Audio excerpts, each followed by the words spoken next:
Hi students, in first and second class I have explained you laws of exponent and some examples.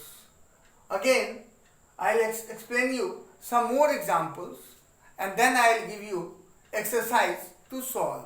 फिर मैं आपको कुछ exercise दूंगा solve करने के लिए, उसको आप घर पे करेंगे और अगर आपसे नहीं बनता है तो मार्क करके रखना और जब हम लोग फेस टू फेस होंगे तो उसको हम सॉल्व कर देंगे. जितना हो गया रहेगा उतना हम लोग के लिए इजी रहेगा. Now let's come to the question. By what number should -6 to the power -1 be multiplied to get the product 9 to the power -1. किससे मल्टीप्लाई करेंगे इसको तो ये 9 to the power -1 होगा. हम जानते नहीं है, हम उस नंबर को क्या ले लिए, x ले लिए. Let the number be x. -6 to the power -1 x, क्योंकि हम मल्टीप्लाई कर रहे हैं इसलिए x equal to 9 to the power -1, क्योंकि मल्टीप्लाई करने पे इतना आंसर आएगा.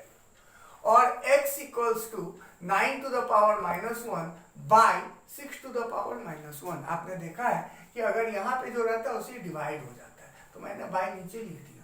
अब ये दोनों का पावर -1 है, सेम है, तो मैं 9 to the power -6 whole to the power -1 लिख दिया. अब यहाँ पे मैंने क्या किया, -6 to the power 1 -6 by 9 to the power 1 करके इसको मैंने रेसिप्रोकल कर दिया, पावर पॉजिटिव हो गया. 1 पावर लिखने की जरूरत नहीं है, इट विल बी -6 बाय 9.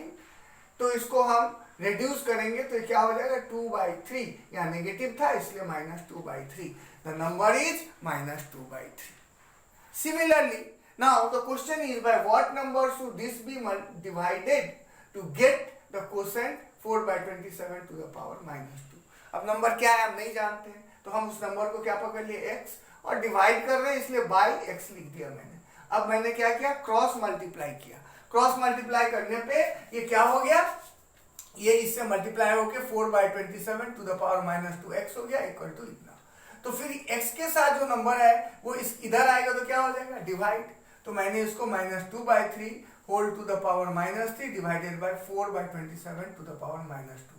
अब मैंने क्या किया, इसका नेगेटिव साइन को पावर का हटाया. अगर जब भी नेगेटिव साइन हटाएंगे तो ये रेसिप्रोकल हो जाएगा, तो ये 2/3 था 3/2 हो गया. 4/27 था 27/4 टू द पावर 2 हो गया.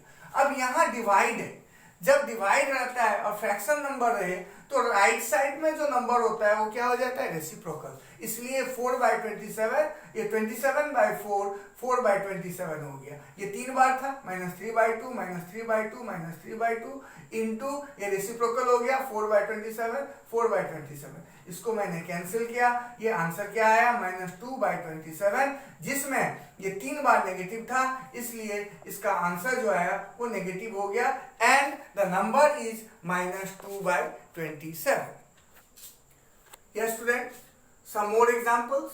इससे पहले मैं 8 तक समझाया, अब 9 का. ये आपको क्लास 7 के बुक से है, और क्लास 7 का जो एक्सपोनेंट है वो अगर आर्य सवाल हम देखते हैं तो वो 8 से कुछ प्रॉब्लम्स उसका टफ ही है. अगर कोई 7 का एक्सपोनेंट पूरा कंप्लीटली सॉल्व करता है तो शायद उसको 8 का कोई भी एक्सपोनेंट का प्रॉब्लम बनाने में दिक्कत नहीं होनी चाहिए. इसलिए 8 वाले अगर 7 पास भी कर गए हैं तो उनको 7 वाला बहुत अच्छा से करना है. कुछ चैप्टर्स क्लास 7 के जो है वो रिपीट है क्लास 8 में, तो मैं अभी वही चैप्टर्स करा रहा हूँ क्योंकि 8 वाले बच्चों को वो बनाने में भी सुविधा होगी क्योंकि वो ऑलरेडी किए हुए हैं, प्लस वो जल्दी बन भी जाएगा. और कोई छोटा चैप्टर सी मैं भी कर रहा हूँ ताकि वो इजिली आप वीडियो के माध्यम से समझ सके, इसलिए मैं कर रहा हूँ. अब ये क्वेश्चन नंबर 9 देखिए, एक एग्जाम्पल सॉल्व करके मैं दिखा रहा हूँ. यहाँ 16 into 2 to the power n plus 1 -4 into 2 to the power n by 16 into 2 to the power n plus 2 -2 into 2 to the power n plus 2. इसकी वैल्यू फाइंड करना है. तो हम यहाँ पे देख रहे हैं कि अगर कोई इस तरह से लिखा है, suppose 2 to the power n plus 1, तो मैं इसको 2 to the power n into 2 to the power 1 लिख सकता हूँ, क्योंकि फिर इसको मैं अगर ऐड करूंगा तो क्या हो जाएगा, 2 to the power n plus 1. तो अगर मैं इसको इस तरह से स्प्लिट कर सकता हूँ तो ये इस ढंग से लिखे जा सकते हैं। कैसी? 16 into 2 to the power n into 2 to the power 1 मैंने नहीं लिखा, minus 4 into 2 to the power n, similarly 16 into 2 to the power n into 2 to the power 2, minus 2 into 2 to the power n into 2 to the power 2। अब ये देखिए 2 to the power 1 मतलब 2 ही होता है, तो ये इधर ले आएंगे, 16 into 2 2 to the power n, 4 into 2 to the power 4 into 2 to the power n यहाँ पे था, और यहाँ पे 1 minute sorry, 4 into 2 to the power n, 16 into 4 into 2 to the power n minus 2 into 2 to the power n into 4।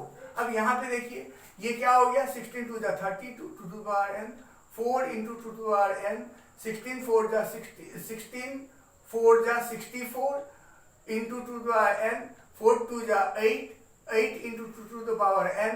अब यहाँ पे मैंने 2 to the power n common ले लिया, तो 32 minus 4 into 2 to the power n, और 64 minus 8 into 2 to the power n।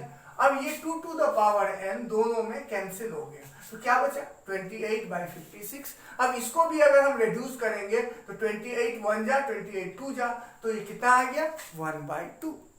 तो ये इस तरह से हम सॉल्व करेंगे। ये सब प्रॉब्लम और भी कई ढंग से सॉल्व कर सकते हैं, मैंने एक बताया, इसको दूसरे वे में भी कोई किया होगा तो उससे कोई प्रॉब्लम नहीं है, आंसर 1/2 ही आएगा। ठीक है, तो नेक्स्ट क्वेश्चन में हम लोग जाते हैं, find the value of n। अब 6 to the power 2n plus 1 divided by 36 equals to 6 to the power 3। अब यहाँ देखिए 6 to the power 2n plus 1 divided by 36 को 6 स्क्वायर लिख दिया equal to 6 to the power 3 जो था वही है। अब 6 टू द डिवाइड में क्या होता है, पावर सब्ट्रैक्ट होता है, तो 2n प्लस 1 में मैंने माइनस 2 कर दिया equal to 6 to the power 3। अब ये इसको सिंप्लीफाई किया तो 2n माइनस 1 हुआ। अब अगर बेस सेम हो और वो दोनों इक्वल है तो पावर को भी इक्वल होना ही है, इसलिए मैंने लिखा x to the power m equals to x to the power m equals to n। तो therefore 2n minus 1 equal to 3, तो 2n equals to 3 plus 1, n equals to 4/2 equals to 2।